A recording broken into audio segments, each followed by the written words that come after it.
Hello and welcome to a way too early mock draft with the 4for4 staff. Some of my favorite people on this call. I'm excited to just chat informally about the upcoming fantasy football season. That's just a brief 7 months away from now. We're going to do this early mock redraft. It's a 1 quarterback, 2 running back, 3 wide receiver, 1 tight end, 1 flex, and 4 bench spots draft. So only 12 rounds today. We skipped the kicker and defense because we all know we should be waiting until the end of the draft for kicker and defense anyway. And it's a half PPR format with 12 teams. We have 7 of us on the line today, and we're going to chat and talk about the picks that we like, the picks we don't like, the picks we want, and maybe we'll do some little flag planting. I'm not sure where we're going to go. Right now, first up on the clock is our friend Jeff with DLF, who is not on the call today, but I do want to turn our attention to my friend Chris Allen quickly before we get going on the draft and just say, Chris, I'm sorry, buddy. The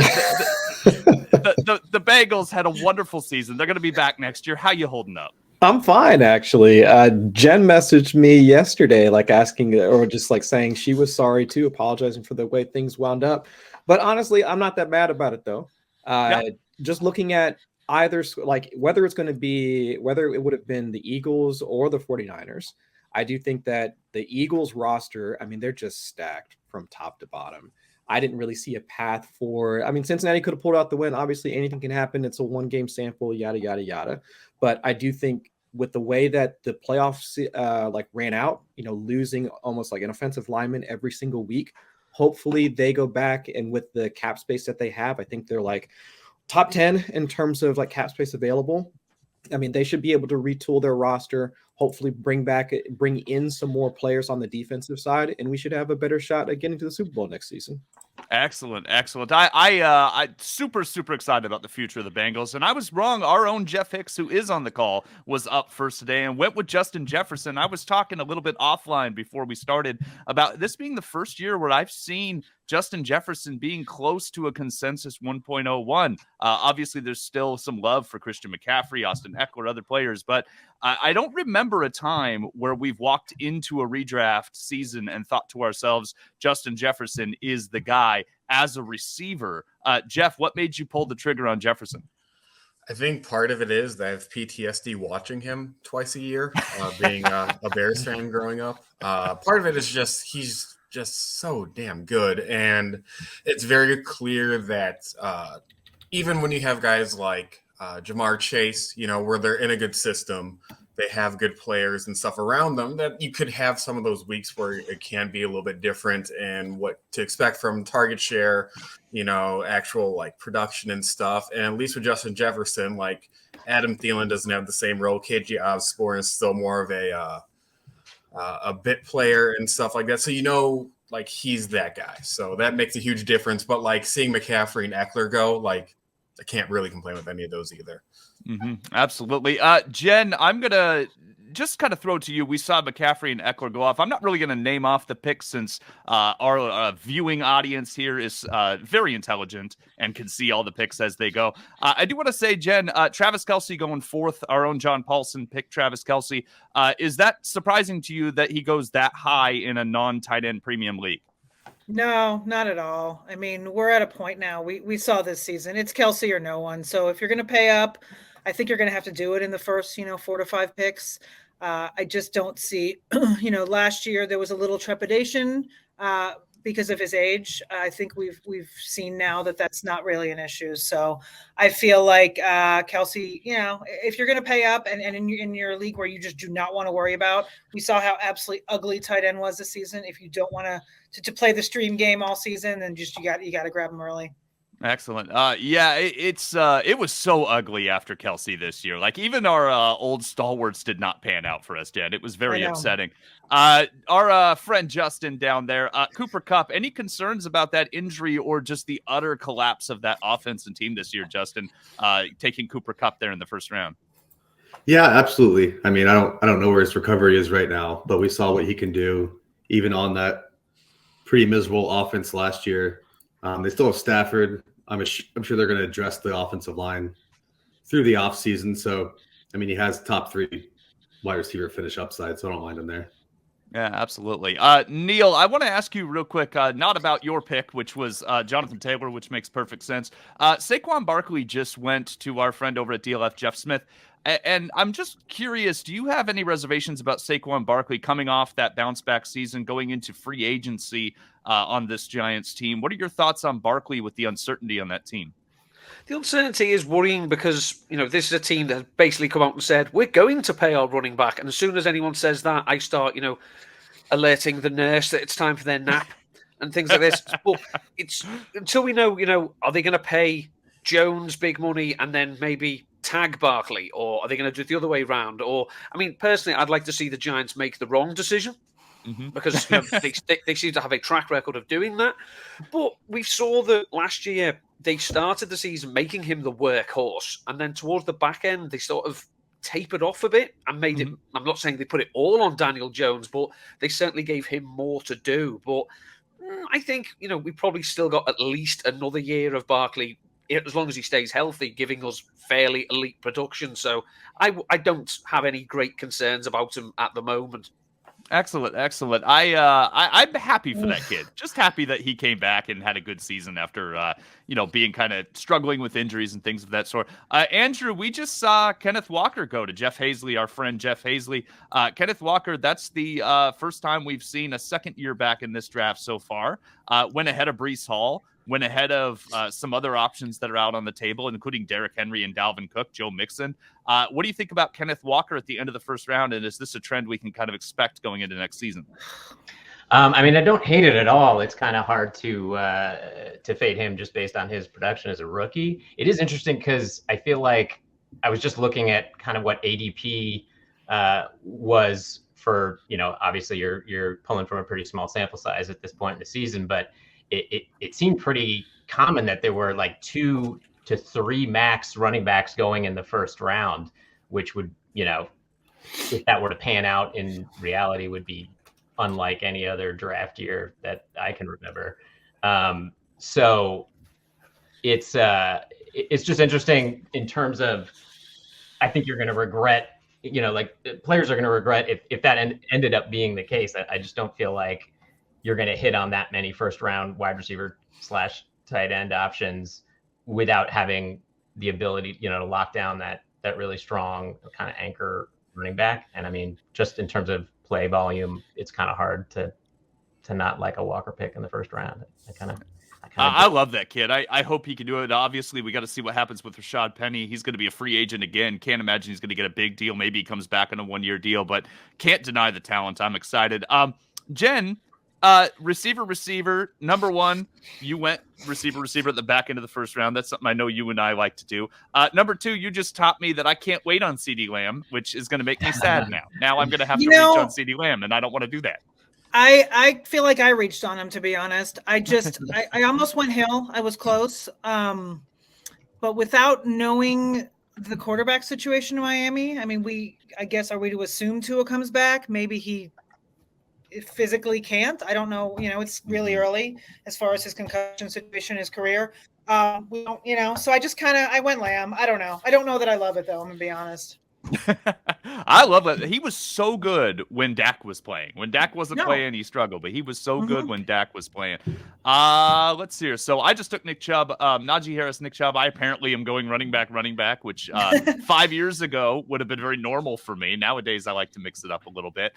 Neil, you went running back as well with a couple guys who I guess kind of disappointed this year, but the talent's still there. What you're thinking there going Taylor Swift 1-2? Well, for a kickoff, it's Taylor Swift, so I think we can all get behind that. I just think that hopefully we saw that even in the season when Taylor was the overall RB1, he doesn't have the ultimate ceiling that someone like Christian McCaffrey can have, certainly from a points per game. But I think even if we assume they are to upgrade the quarterback room in Indianapolis, which doesn't take a lot to do, I don't think that he is going to be a big part of the offense. So I've got no cards within there being the workhorse. Swift is one of those frustrating things because obviously he had someone there who has a God-given right to all the rushing touchdowns in Detroit. But Jamaal Williams obviously is a free agent. We don't know if he'll come back. I'm sure they'd like him back. But if he doesn't, and they can just say to DeAndre Swift, well, okay, we'll give you some of the goal line work in addition to all his receiving work. I think he could fulfill the role we hoped he would last year, this year. Let's hope so. I was sure bullish on DeAndre Swift, and the fact that he's so active in the passing game does give him that upside. Chris, I want to ask you about your T. Higgins pick, and then I also, before we get in there, just quickly, Jamaal Williams, the season he had in Detroit, kind of piggybacking off the DeAndre Swift conversation, is that Jamaal Williams' touchdown production sustainable in your opinion? Are you going to draft him accordingly this year, or would you be more apt to think that there's some regression?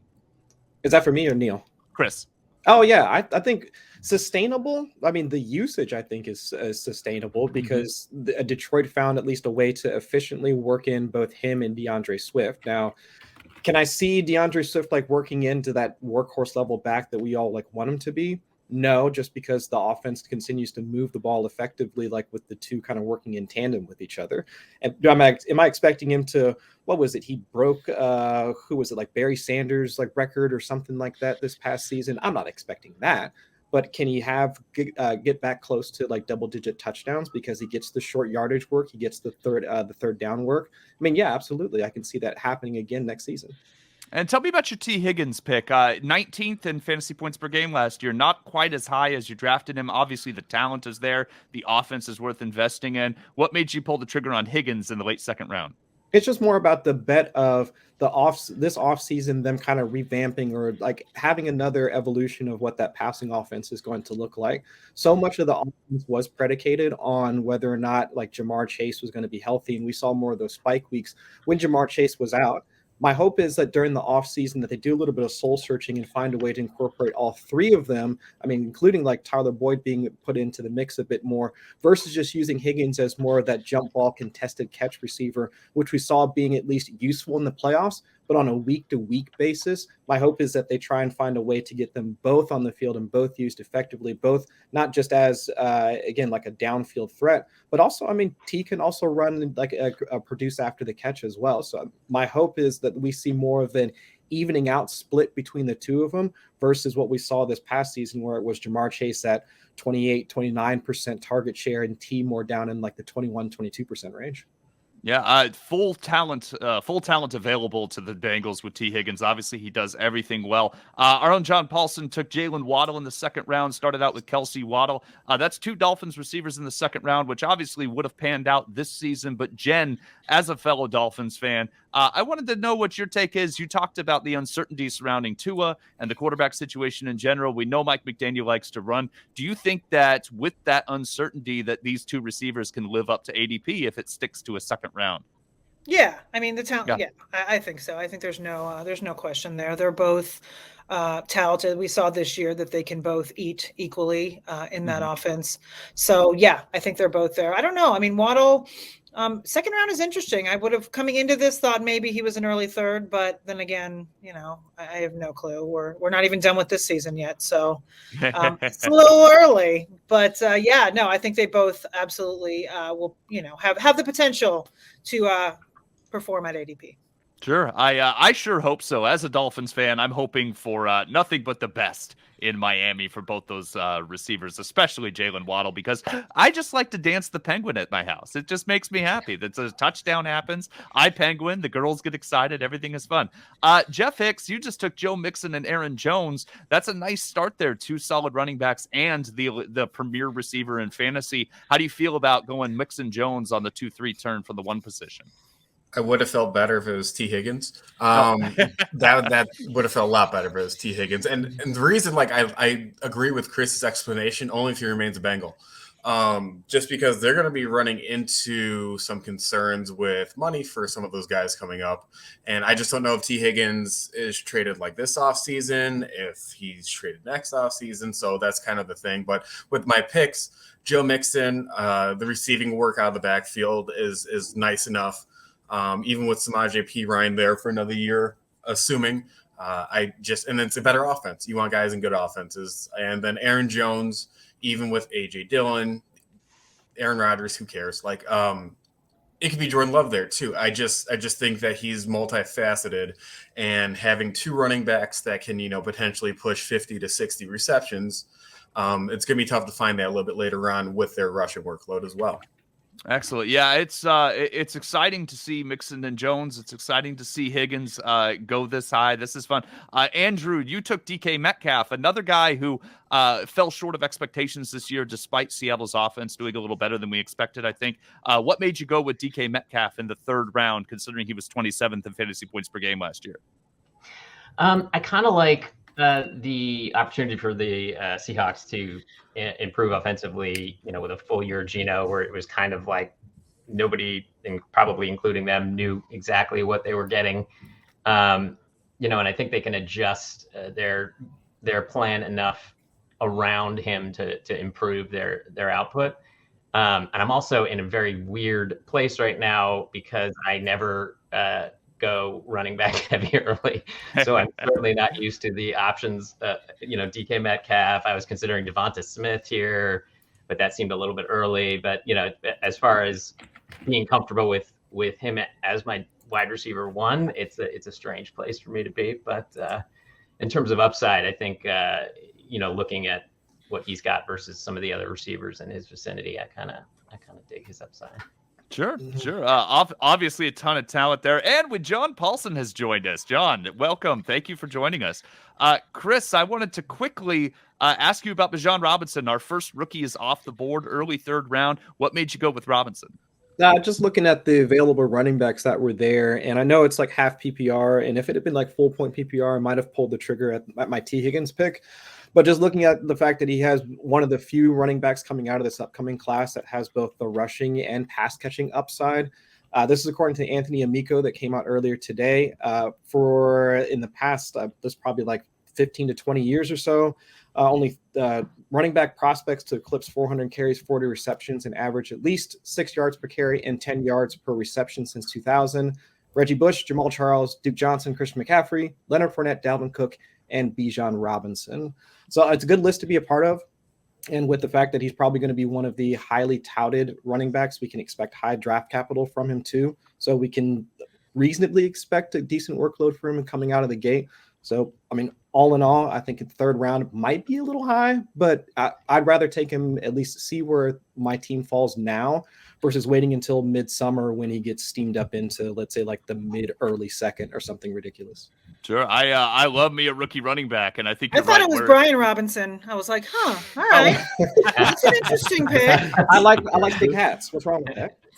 No, I just because it doesn't have a team or anything, so I guess that would make sense then. Okay. It would make sense. There's no anyway.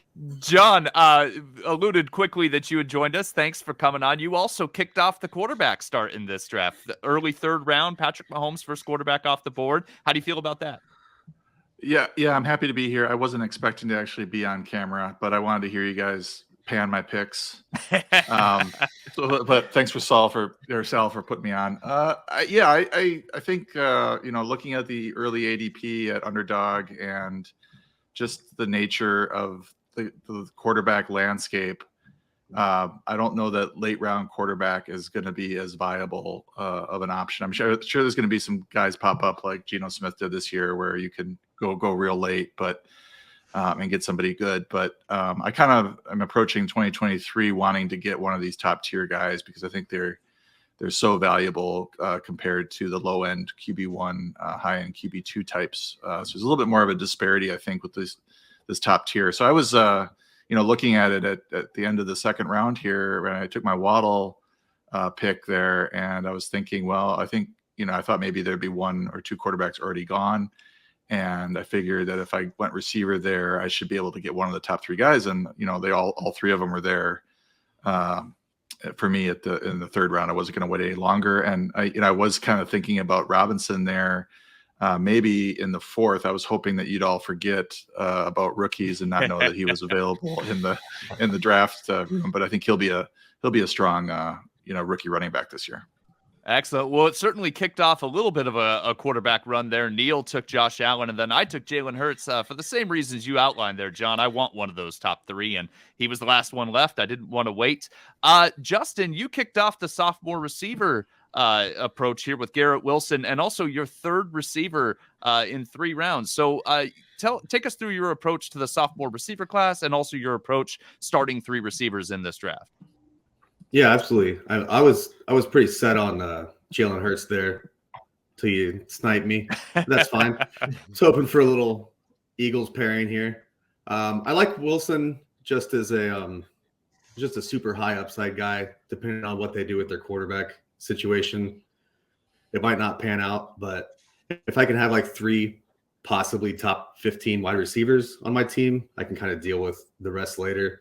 And at this point, I'll just have to deal with my running backs later, which is usually a pretty common approach for me if I'm not in the top 3 or 4 picks.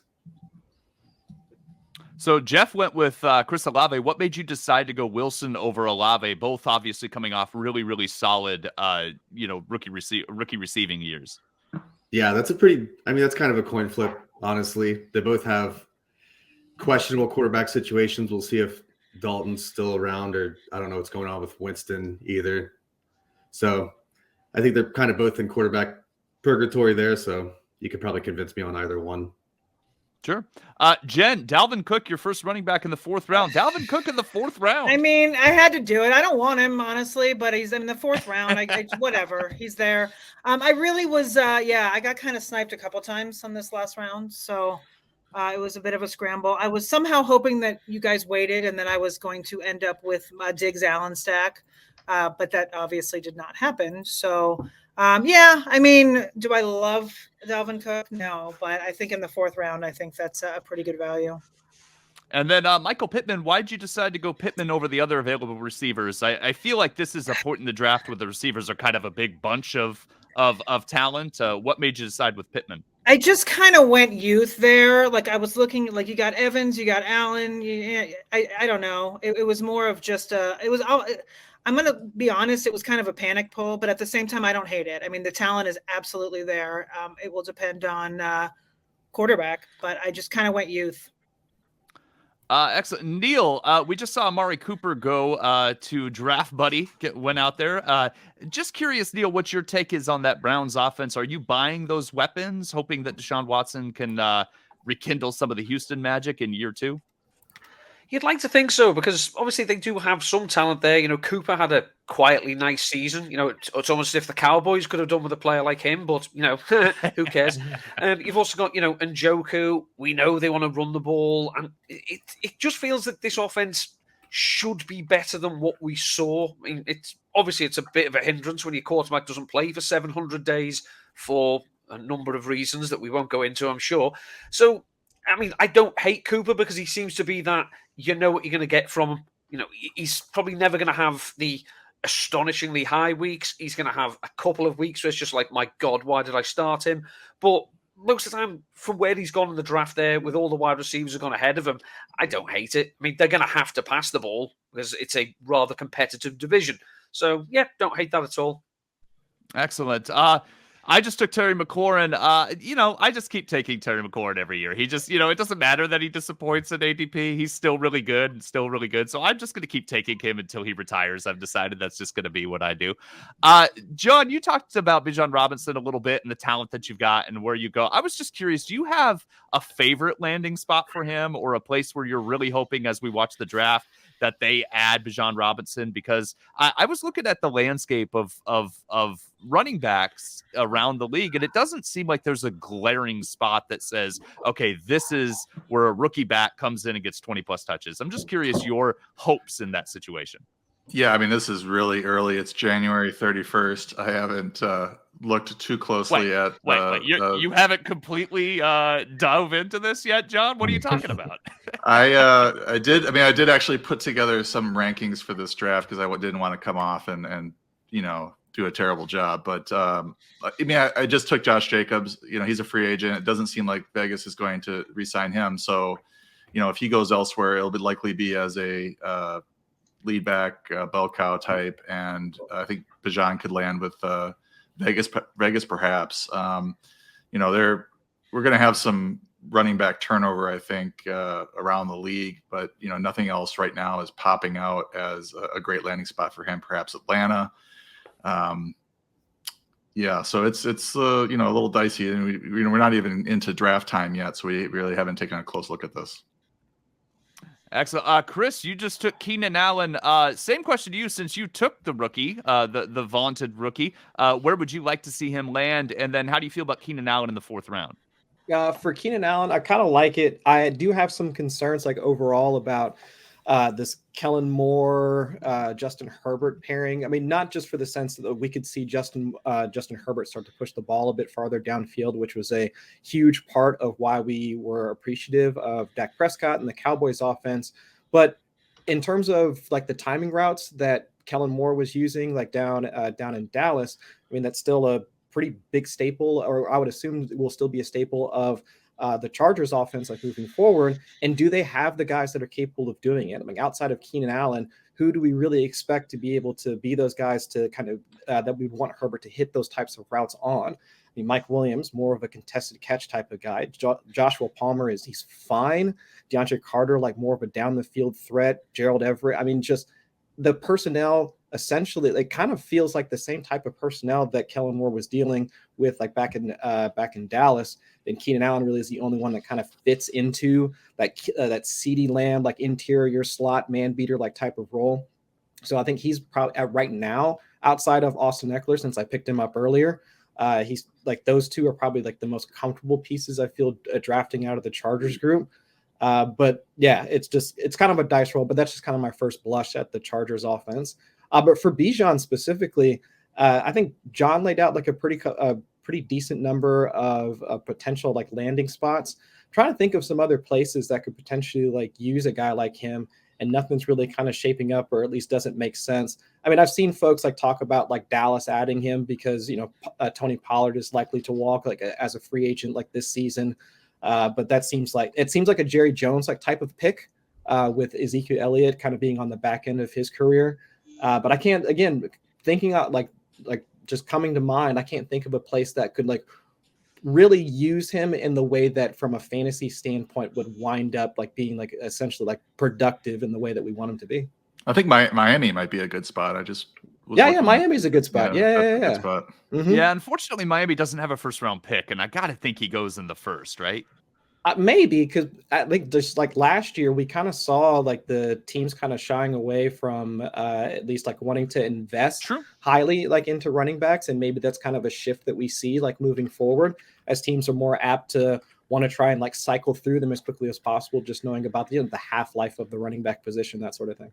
Sure. I've seen them mocked around the 31st. So if they had to come up, they wouldn't have to go that far. Yeah. Yeah. And as a Dolphins fan, I would be in full support of this. No offense to Jeff Wilson or Raheem Mostert or anything along those lines. Jeff, Justin Fields in the 5th round. Is that where you expect to see him go, or is that a little bit of your fandom showing up?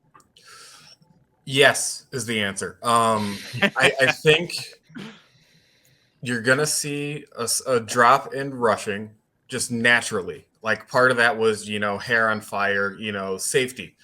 Type of stuff. But with the Bears having the most cap money to spend, they're going to have some draft equity. They trade out of the 1st pick. They actually have competency in the front office finally, with Kevin Warren coming on as president, and then Ryan Poles may be good. We don't know yet, especially with that Chase Claypool pick, that trade. That was awful. But I think if you add a receiver in free agency, even DJ Chark, you draft another one at some point. That's Darnell Mooney in the slot. 2 outside receivers. Khalil Herbert, and then add running back, whether it's Montgomery on a year deal or somebody else. Cole Kmet is nice, but that's an instant upgrade right there. So lose a little bit of rushing equity for pass touchdown equity, more yards. That type of thing. So he's not going to be a guy that's going to be thrown for 303 every game. But what he does with his legs, his size, and stuff like that, it's pretty tough to match when you're looking for mobility out of your quarterback. Excellent. Yeah, I had him in a lot of leagues this year. It was a lot of fun to watch him play. I hope he takes that next step and really shows up. I hope Chicago can bring in a pass catcher for him. Andrew, from the absolute boomer bust category here, we've got Calvin Ridley there in the early 5th round. Take us through that selection, Andrew. Well, I think if he is to be reinstated, which all signs seem to be pointing, I mean, certainly the Jaguars seem pretty confident that he's going to be reinstated, that you essentially have the wide receiver one in that offense.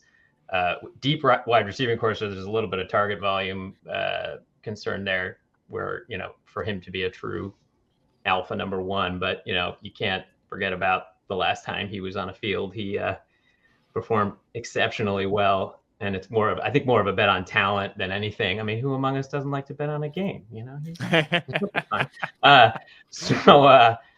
Yeah, I think looking at some of the other options there, I mean, I was definitely hemming and hawing between him and Hockenson there, but I just kind of like the upside. And whereas normally I think he's going to sink a little bit further earlier in the offseason, I think, obviously once the result of the suspension comes out and the offseason progresses, I have to imagine he's going to be higher up than fifth round. We'll definitely be waiting at bated breath to find out his status as he becomes eligible for reinstatement. Talented kid on an emerging offense. Very interesting to me. Neil, you went with TJ Hockenson. He's the fifth tight end off the board. Obviously coming off a very good season, or at least as good as tight ends get outside of Travis Kelce. Went after Kyle Pitts. Walk us through TJ Hockenson, and then also let me know what you think about Pitts in the fourth. Our friend Sal took Kyle Pitts, and obviously one of the most disappointing fantasy picks of the season, even before he got hurt. Tell me about your tight ends a little bit, Neil. Well, obviously we know that the best way to improve your passing offense is back-to-back years invest high picks on a tight end, a wide receiver, and then run the living piss out of the ball. That's the best way to guarantee production at a very high level. So I just, Pitts worries me. Obviously he's going to come back off an injury. I still don't know what to make of that team.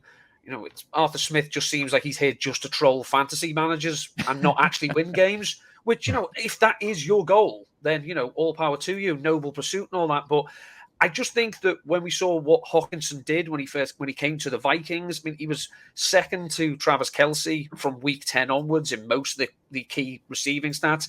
Most of their other pass catching options are, I'll be polite here, dust. So I don't think, Adam Thielen, I can't see him staying around for long. KJ Osborne is okay, but it looks like he's going to be, Hockenson at least, is going to be the second choice behind Justin Jefferson in a team that has shown that they're probably going to have to pass the ball a lot more because they can't guarantee they're going to be in that many one-score games that they'll come out on top again. Yeah, obviously, defense kind of had some issues in Minnesota as well, too. They've still got questions in the secondary. I'm with you. I think they're going to throw. I really like Hockenson. I think that's a great pick. John, Sal also took J.K. Dobbins. Obviously, we're getting down into the area of running backs where we are taking some guesses and taking some hopes. Dobbins finished the season quietly pretty strong. What's your early take looking at Dobbins going into the offseason?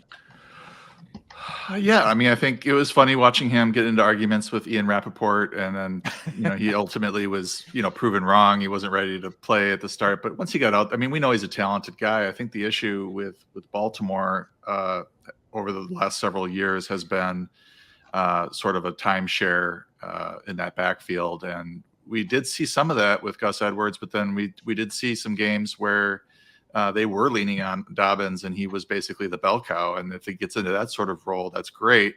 I think the primary issue with Baltimore, other than the fact that RBC is a potential problem, is that they don't throw to their running backs, hardly at all. So you get into PPR or even half PPR, and there's a downgrade there for Dobbins. He really has to tear it up and basically get 80+ yards and a touchdown every week, really, to return, or every other week to really return value.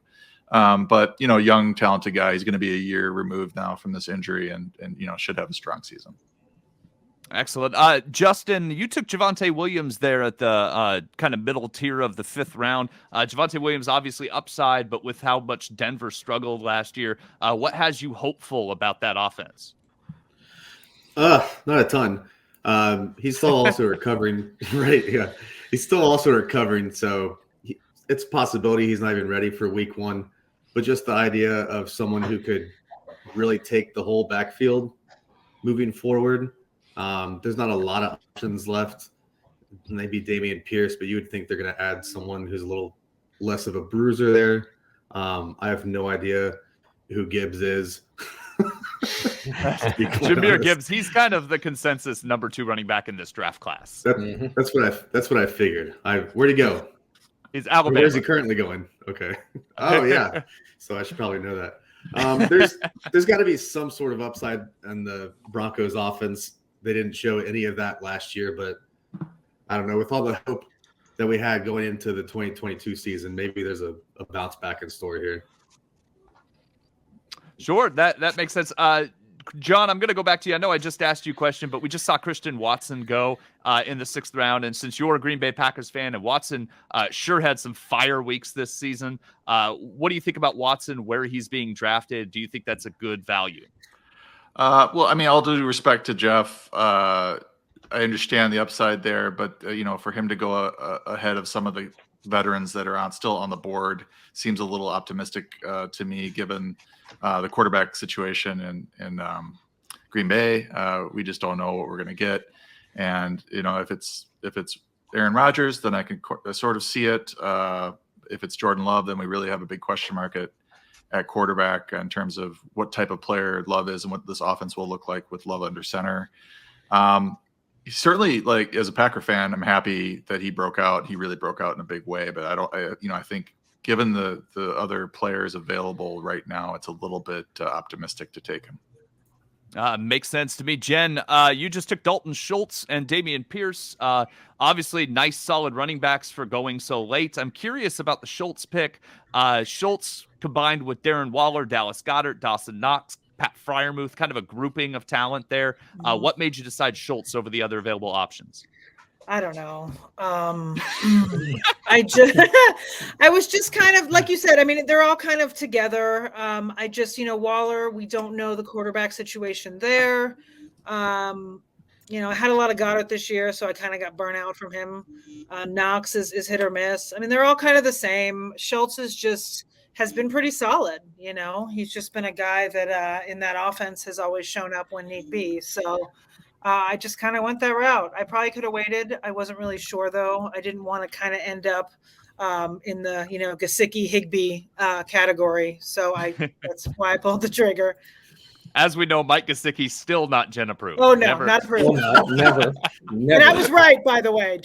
You were right. You were 100% right, Jen. I wouldn't bring it up if you weren't right, Jen. You know that. I wouldn't do that to you. Neil, you just took DeAndre Hopkins. How do you feel about DeAndre Hopkins with trade rumors swirling? Kind of ended the season solid, but then nicked up. What do you think about Hopkins? Obviously, the uncertainty of where he's going to play doesn't help, but the fact that he is being mooted as a potential trade seems to think that people think he's still got enough in him to be the guy wherever he goes. I mean, if it goes somewhere like Chicago, then no disrespect to the Bears fans amongst us, but it could be risky. But if he can go to an offense that is going to pass the ball and he doesn't have to shoulder the entire load, so he can string it out a bit longer, maybe bank on his efficiency a bit more, I don't think it's a terrible pick. He says, patting himself on the back. I think I've left myself with that few options at wide receiver. With my Lucy taking the ball away from Charlie Brown with DJ Moore for the 25th season in a row, thinking it could be this year.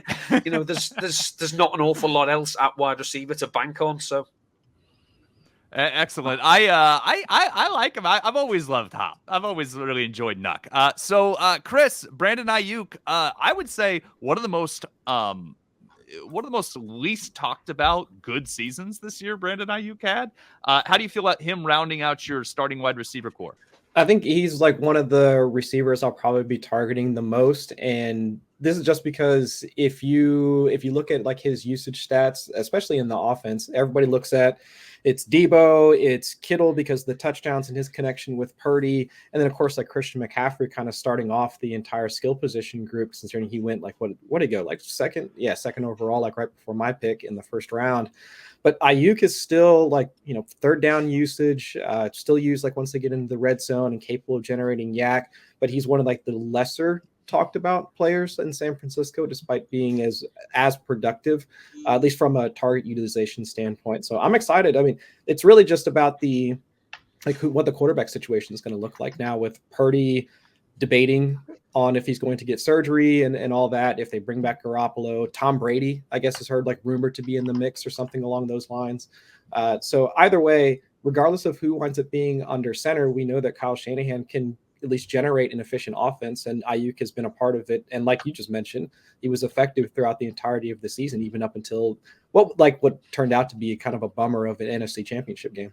Yeah, that was so disappointing. Just the way that, I mean, I'm happy for the Eagles and super happy for Jalen Hurts and Devontae Smith and AJ Brown, but yeah, to see it go down with the 49ers basically not having a healthy quarterback for most of the game was like two unhealthy quarterbacks. Yeah, go with Jeff and ask Jeff about his receiver duo that he just grabbed. Cortland Sutton, Tyler Lockett, both talented players. Lockett coming off a better than expected season, I think. What made you go with those two, Jeff?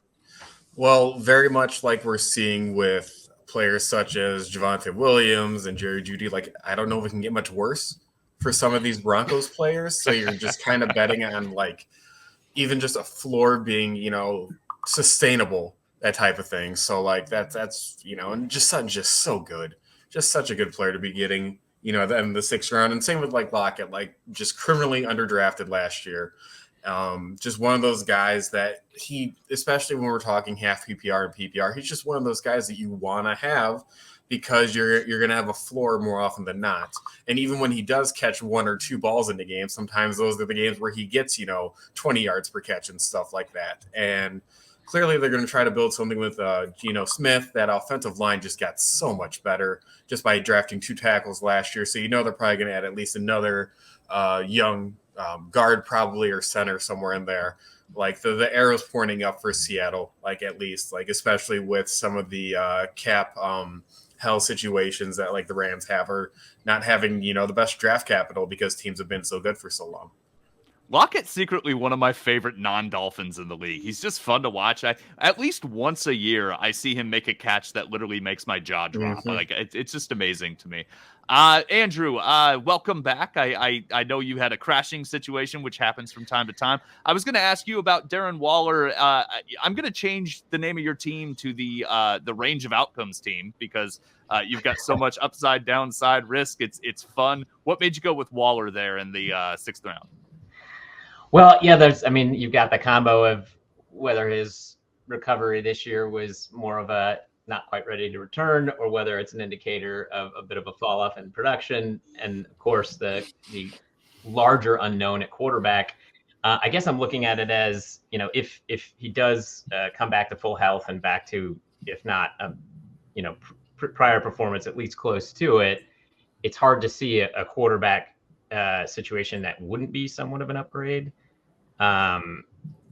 So, arguably, I'm not really sure if Tom Brady would be the answer in that scenario. But certainly if they were to target it via the draft or some kind of a better option, I think, than Derek Carr. But I think his upside at that point, based on some of the other tight ends available, I like quite a bit. It's going to be another year where I talk myself into like 5 tight ends that are drafted in double-digit rounds and they all suck. It's just going to be just going to be another year that I do that. John, I want to talk about your running backs. I like your receiver picks you just took as well, but you took Josh Jacobs and Tony Pollard, both pending free agents. What makes you decide to go with Jacobs and Pollard as your two running backs in this league? Yeah, I think the feeling with Vegas was that they would probably move on from Jacobs after this year. We'll see. He's a unrestricted free agent. I think whoever signs him will probably be signing him to a bell cow lead back role, and he proved last year that he was fully capable of that. He was a fantasy RB1, so getting him 4th round, it is a little bit risky because we don't know his landing spot. Obviously, if he goes back to Vegas, that's a pretty good spot for him. But as for Pollard, checking in on his injury, it looks like he'll be ready for training camp. Yes, also a free agent, but there's some rumblings that they might move on from Ezekiel Elliott, and that would obviously be ideal for Pollard if they were able to re-sign him and move on from Elliott.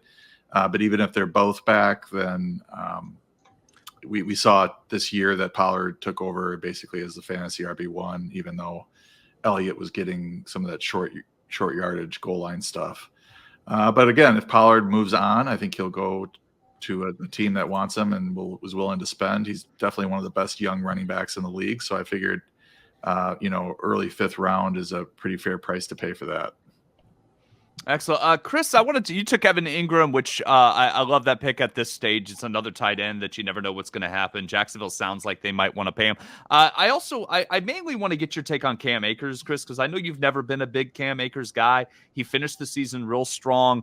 Draft Buddy just took him here in the 7th round. Is this about right for Cam Akers? Are you more interested in him this year after the way he showed up last season, or are you still kind of off?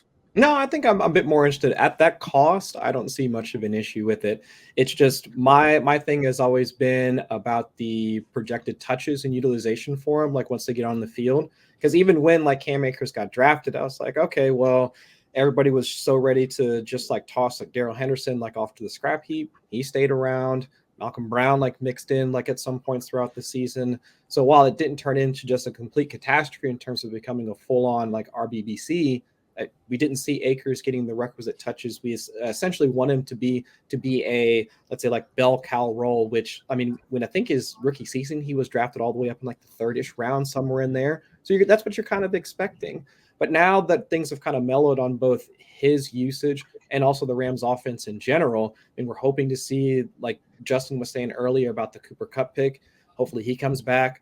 Let's assume they get something out of Allen Robinson next season. The offensive line gets healthy and also a couple more additions along that offensive line to keep Matt Stafford upright. So overall, I think if the offense is just better, then Cam Akers could have like a bit more production on the field. So, but 7th round, I think that's about fair. Excellent. So I keep saying Draft Buddy because I'm lazy and I'm reading it off the screen, but that's our friend Mike McGregor, by the way. So make sure that you know that it's our friend Mike McGregor. There's a person behind Draft Buddy. It's not just Draft Buddy out there. Neil, you took Brandon Cooks, and I'm mad at you for that, and it made me knee-jerk take Rashad Bateman, which I'm not thrilled with. So tell me about Brandon Cooks in the 7th round. Well, it's part of my ongoing quest to make sure I hate this team as early as possible, which it's going very well. Especially at the wide receiver. Brandon Cooks is just one of those players that wherever he goes, he screams out that he'd probably be better somewhere else. And that was never more true than last year with the Texans. I mean, they played the Chargers at one point, and it was just like, why are the Chargers allowing him to go and get changed in the Texans locker room after this game when they should be stealing him? So this is another pick, like Hopkins, where I'm almost praying that they get traded just so they'd be better somewhere else. And then when they don't, I look really, really stupid. Justin, I wanted to chat with you for a second about the tight end position because our friend Pat Freiermuth, who Justin and Jen and I lovingly call Harry Fister for a reason that's escaped us, but that's what we call him. Pat Freiermuth just went 10th tight end off the board in 7 rounds. Justin, why do you think we went that this crew of 4-for-4 staff have gone 10 tight ends in 7 rounds? That seems like a lot. It does seem like a lot. Maybe it's a little FOMO on those top guys. We did go a little extreme. Even Mike Kittle could have been a little later too. There's certainly nothing wrong with Freiermuth at the end of the 7th round, but it's hard to. I don't know if there's a huge upside for him to be a top 3 option by the end of the season. Because there's not that many who could be. We've got Hockenson, Waller, Ingram maybe. Ingram showed out a lot this year. Yeah, we've been pretty tight end heavy this year. As someone who wrote the streaming column this past season, there's not a lot of upside at that position. But I get it. Jen, obviously, James Cook was your last pick. That makes sense. And Treylon Burks. Tell me about these 2 sophomores that you went with here at the turn. Well, I was hoping for Pickens because, I have to have a Georgia player. And so I was hoping for Pickens, and he got sniped by Jeff 2 picks prior. So I settled for Cook. I figured, I think he's going to have a really good sophomore season. We all saw what he can do towards the end of this season when given the opportunity. And I have his brother. So, I might as well just have both. Keep it in the fam there for the Cooks. Treylon Burks, I don't know. I don't love the pick at all. But kind of looking at who was left, I like his upside. I mean, we'll have to wait and see Tennessee-wise. But, he was in and out of being hurt this season. But we did see the talent. I mean, he's good, right? So I figured, in the 8th, I thought it was decent. John, we also saw Isiah Pacheco go, and I forgive me for asking you a question 2 picks before it's your pick, but Isiah Pacheco, one of the mystery men going into this season, because you don't know what Kansas City's going to do. Obviously, there's going to be more clarity in a few months on that, but do you have any early takes on how you feel about Pacheco? No problem asking me a question. As long as these guys don't take my guy, we'll be fine. Yeah, I'm going to go ahead and draft James Conner. Oh, That's nice. Pretty good in the Excellent. 8th round. Pacheco, yeah, he certainly runs really hard and has really good speed. So I think what they'll probably do is if they can, I don't know what the status of Jerick McKinnon is in terms of his free agency, but if they can keep that duo, it's been working really well for them second half of the season. They're also using Pacheco more over the last couple of games as a receiver, which is a little bit surprising given how effective McKinnon was. So I think things are pointing up for him. I think that's 8th round for Pacheco is a pretty good value, I think. Excellent. And Chris, we have a Jameson Williams sighting here in the 8th round. The Detroit talented receiver spent most of the year injured. Jameson Williams, what made you decide to go with him in the 8th? I think so now that would be my 4th receiver. I'm kind of looking for a little bit more of a punch. And then also if he can turn into something like the wide receiver 1 that Detroit kind of expects him to be moving forward, because I know they got it in pockets out of DJ Chark. And of course, Amon-Ra St. Brown is going to be the guy on the interior, but they're going to need some more pass catching options as things move forward. And with the way that offense was kind of moving and being a bit more explosive when Jameson was out on the field, while I'm assuming the downfield shots are going to be there, but my thought is that he's going to be able to take a step forward, being another year removed from the injury that kind of sidelined most of his rookie season, and we get to see him actually kind of take over in terms of the target volume there. Excellent. Jen, Rachaad White went a little bit ago to our friend Mike McGregor, went ahead of Leonard Fournette. I need your take and Twizzler's take on this. Twizzler is not here, unfortunately. I think he left and he was very upset that that Fournette was not taken first. No, I think that's the right move. I mean, we kind of saw, Leonard Fournette was not as as productive as he's been in past years, and he wasn't even, Rachaad White is definitely coming on. We knew, as a rookie that they were going to ease him in, and he came on at the end of the season. So I think that's a good pick there in the 8th. And Andrew, you just took Tyler Algier, who quietest 1,000-yard season in the league, I think, last year. Solid season for him, sophomore back. How do you feel about Algier going into next season? Are you concerned they might bring in competition?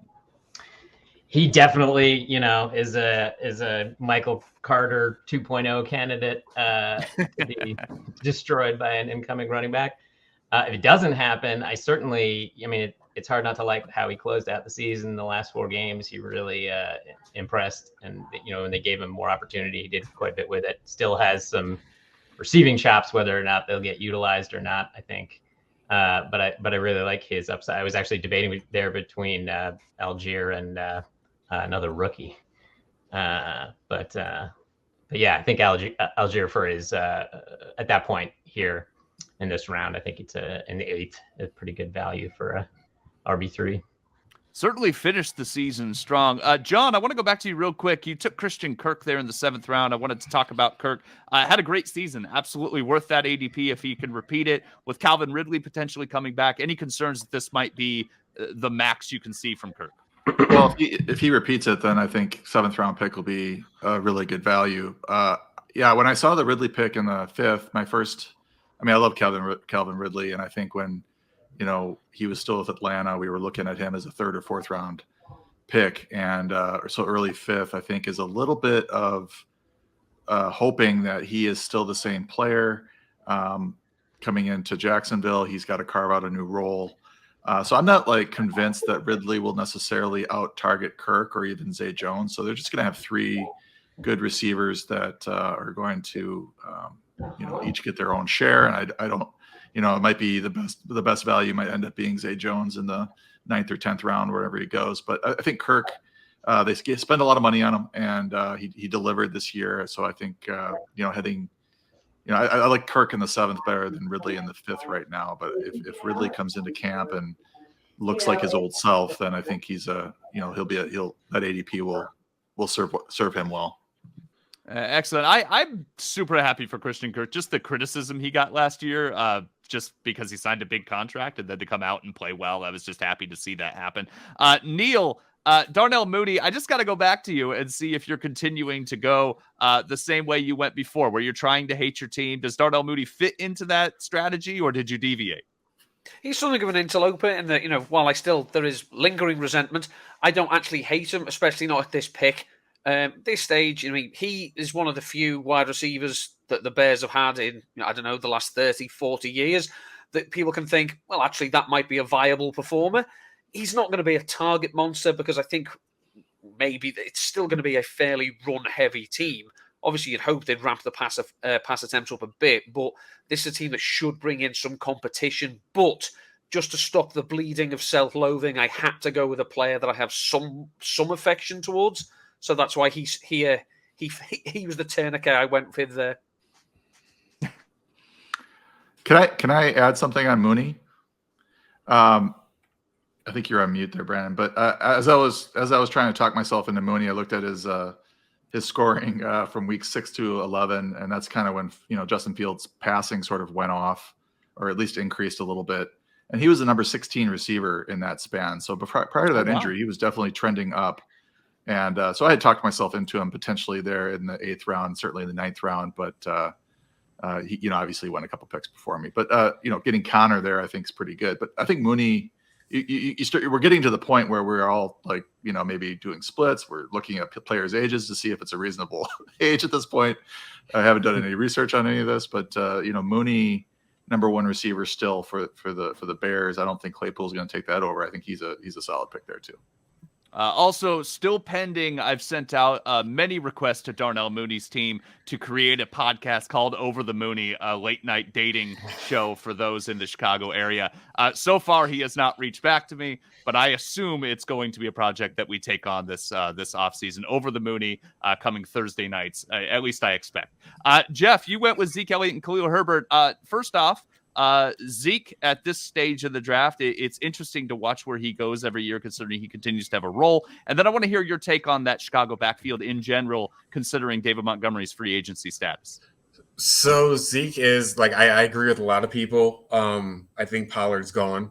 They just don't have the money to afford him, especially with Zeke's contract. So that makes it a bit of a conundrum, but it's just one of those things you're just betting on upside. With touchdowns mainly, because his legs are dust. We saw it. Once Pollard went down the playoff game, it was a wrap. They had no backfield, but it's just one of those things. If he ends up being a bye week guy, he's not going to be a flex. If my team, this was an actual team, he wouldn't be anything more than just a flex, bye week fill in type of player. But yeah, he was there. Again, we know that they like to use him near the end zone and stuff like that. And then with Khalil Herbert, I'm a big fan of David Montgomery. He just doesn't have breakaway speed. And we've seen, whether it's getting, the first series in the second quarter or with Montgomery hurt, Khalil Herbert has speed. He can take hits. He can shed blocks. His big issue is his pass protection. And we've seen a lot of backfields go to running backs. So if he ends up being, more of the guy that gets 15 to 17 carries and maybe 2 to 3 targets, cool. That's not bad, as your 4th running back if you're drafting there. And then they can still draft somebody in the 5th to 7th rounds that could be more of a passing game first guy or a better pass protector. That can just also catch the ball a few times and spell Herbert as needed, because that's what you're looking for. You're looking to save a little bit of money at running back. You still have Herbert, costing you next to nothing because he wasn't exactly a high draft pick. I think he was a 4th rounder.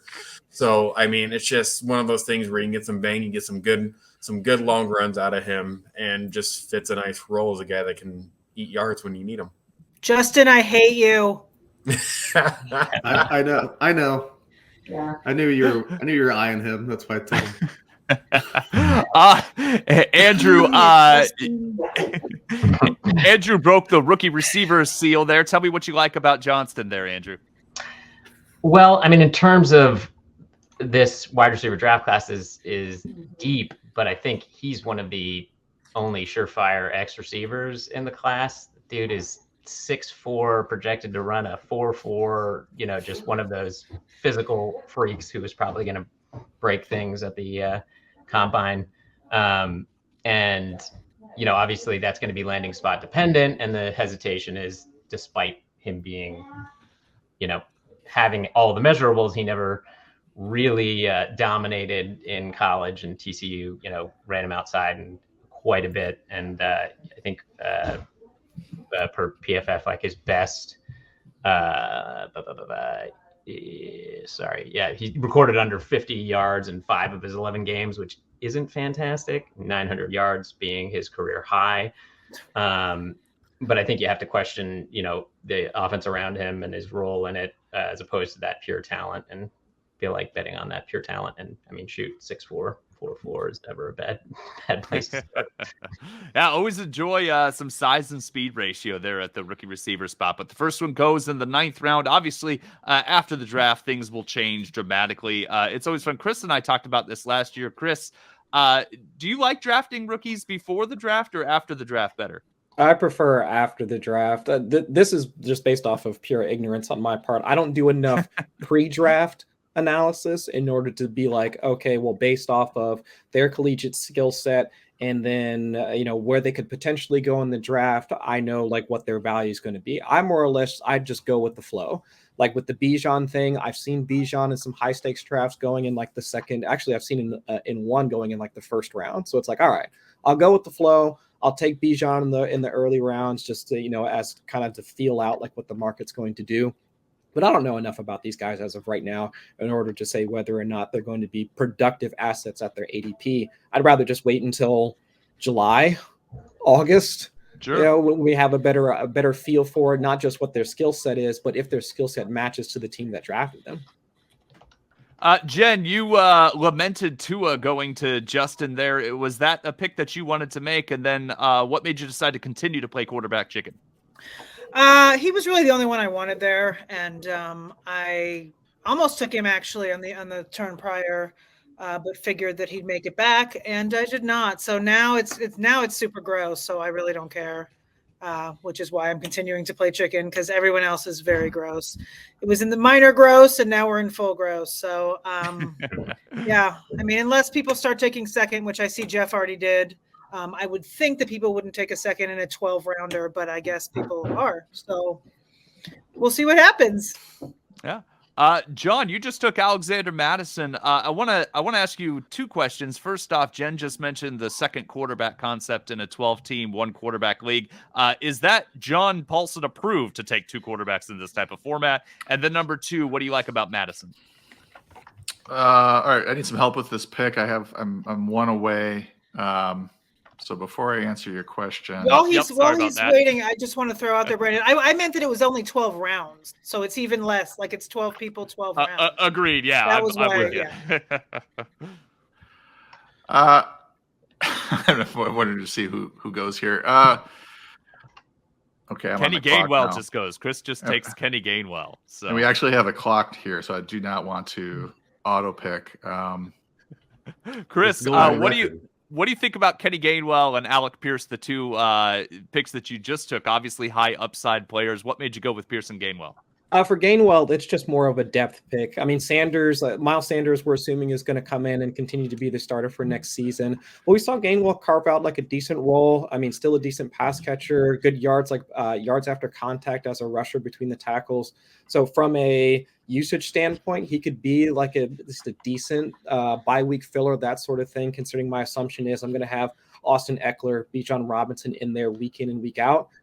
For Pierce, it's more of just a bank on they're going to improve at the quarterback position next season, because we saw in flashes last year. I mean, his ability to create separation, being a downfield threat.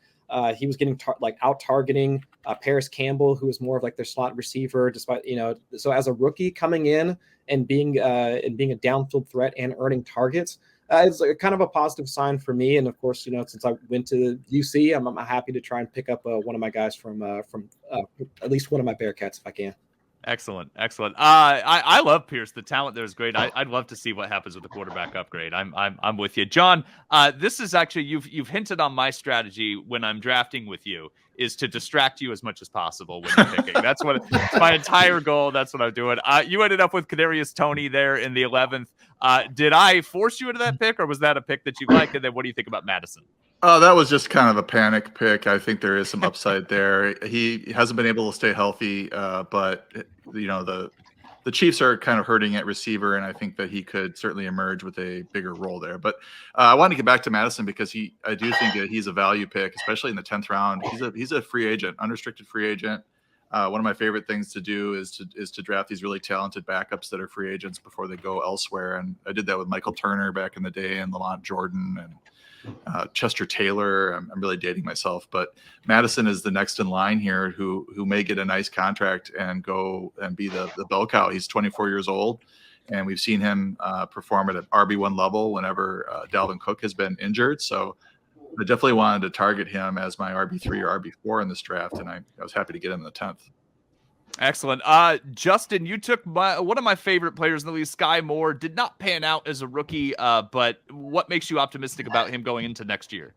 Just pure upside.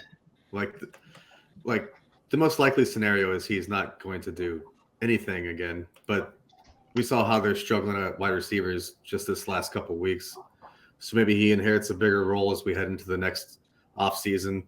The 11th round is my 5th wide receiver. Like, that's someone that he can either pan out or I can drop him in week 3. It's not going to hurt my feelings. Week 3 in like 8 months. Week 3. All right. So, Jen, Kirk Cousins is who you landed with. Didn't see a whole lot of difference between all the quarterbacks that were available, and that's why you played quarterback chicken. How do you feel about using your last pick on somebody like Cousins in this format? I mean, it's fine. Do I love it? No, but it's fine. And I should have taken Osborne over Thielen there. I just kind of clicked real quick.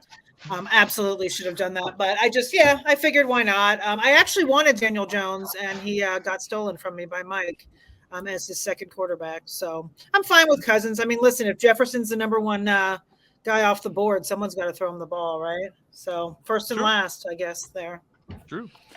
Well, that does it. That's our way too early draft. I just want to run through everybody real quick. Favorite picks for you. So first off, let's start with Jeff. Jeff, what you just took Mr. Irrelevant Hayden Hurst. What's your favorite pick of the draft?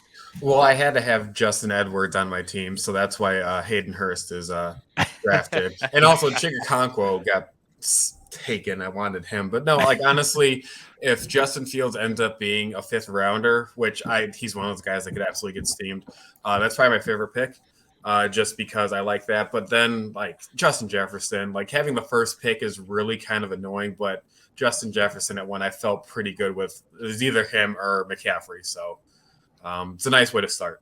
Excellent. Andrew, your favorite pick. It can be your team or somebody else's team. Your call. I was going to say I was thrown for a loop from the start by Jefferson ending up going first because that's what I was hoping would land. Changed everything. I actually like the Chigozie Okonkwo pick a lot there as well. In the last round, he really showed out towards the end of the season, and the blah blah blah Daniel Jones pick, I think, as a later round pick, based what he did this year with virtually nobody at the wide receiver position, you have to think they're going to shore that up a little bit. So I think he should probably return value at ADP. And I think of my picks, in the end, I guess I would probably say, it's rough when Christian McCaffrey at number 2 is your favorite pick, because that's pretty much a lot of pick. That's fine. We all love Christian McCaffrey, Andrew. Nothing wrong with that. Chris, favorite pick of the draft? At least for me, it's probably my Jameson Williams pick, there in the 8th round. He's probably going to be one of the guys that I'm targeting heavily throughout the offseason, just with the thought of him kind of overtaking DJ Chark as the perimeter receiver, him being an efficient offense, an explosive offense. So at least I think Jameson, for my team, is probably the best. Outside of that, I'm not going to lie. So looking at John's team, his pick of James Conner, back there in the 8th round, I thought was fairly solid. And then kind of getting Michael Thomas there in the 9th. I mean, those are 2 picks. I mean, Connor, we know what his role is going to be like because Arizona is just going to continue to pay, older running backs. And then we know that he's also going to be a pass catcher out of the backfield. And if they're going to be moving on from Hopkins, I mean, that's another guy that, I think that's a solid pick. Excellent. Neil, favorite pick of the draft? My favorite pick, as I say, assuming everything goes right, which it never does, but it might do. If Hopkins stays where he is, he's going to be the number 1 pass catcher, hopefully on an offense that looks a little bit more vertical than it has in the past.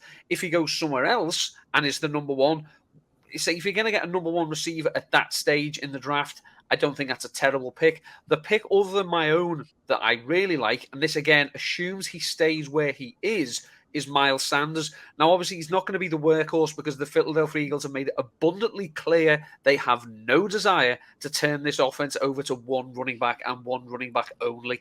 But Sanders showed this year that when he's the first among equals, he can deliver value even if he catches as many NFL passes as I do this year. I really like where he went. Excellent. Neil, I'm going to go. My favorite pick was TJ Hockenson as the tight end 5. I think he's probably the tight end 2 this year. Love him in the 5th round. That's probably my favorite pick of the draft. Justin, favorite pick of the draft? It's hard to say. I really like Tyler Algier all the way back at the end of the 8th round. It's kind of an easy swing on an offense that could really clear up. Especially if Patterson continues to age. I don't know what his contract even looks like. If he ends up being a bell cow at the end of the 8th round on a presumably ascending offense, I think that's a really nice pick there by Andrew. Personally, for my team, I kind of like my 6th and 7th round with Kamara as a guy who might continue even if he takes a back seat to a rookie, or Marquise Brown if he ends up getting a larger role if DeAndre ends up leaving town. Good, talented receivers going late there. I love that. Jen, favorite pick of the draft? I'm gonna go for mine. I think I'm going to go with my my running backs in 6 and 7, Pearson, Cook, for the RB dead zone. I like those 2 guys there. I think that they're both young and have potential. Yeah, excellent. I also like Dalvin Cook in the 4th was solid for you, Jen. That's good value there. And finally, John Paulson, thank you so much for joining us today. What was your favorite pick of this draft?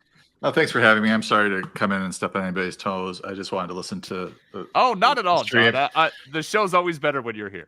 Well, thank you. I'm just looking at this from a whole, and this is our first mock draft of the year. And, seeing all these quarterbacks go early, seeing quite a few tight ends go early, I think did push the running back position down pretty significantly. It'll be interesting to see if players like Pacheco, Rashad White, AJ Dillon, James Conner are going in the 8th, as late as the 8th round.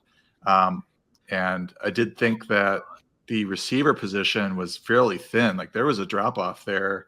And to the point where I was really happy to get Michael Thomas, which it's been a few years since I've been really happy to get Michael Thomas in the 9th round. There's some other players that, have to land. Jacoby Myers is a, free agent. I think Juju is as well. I think he's on a 1-year deal, but there's definitely going to be some pieces falling. But it's hard to say like who, quote unquote, won the draft because I do not have a strong take on a lot of these players at this point. I still have to do the research and everything. But as far as my favorite picks, I really think, depending on what Arizona does at running back, but it looks like Connor's still the RB1 there. I really like him in the 8th. I really like Madison in the 10th. I love a good value. So being able to add those guys to Jacobs and Pollard, who are 2 younger running backs, kind of rounds out my running back room. I was a little bit worried starting with 3 non-running backs at the start of the draft. But I do like the plan of getting a stud tight end and a stud quarterback, and then just hitting running back and receiver really hard the rest of the draft. Excellent. We'll see if these strategies hold up over the next 6 months. It's going to be a long, fun off season of drafting and draft content. Check out 4for4.com. Subscribe to our YouTube channel. Let us know in the comments whose teams you like. Tweet at us. Continue to be engaged. We love this stuff, and it's never too early, despite what some of us say sometimes as we begrudgingly take part in these things in January. Thank you so much to everyone who came here on the stream and to everyone who was in this draft.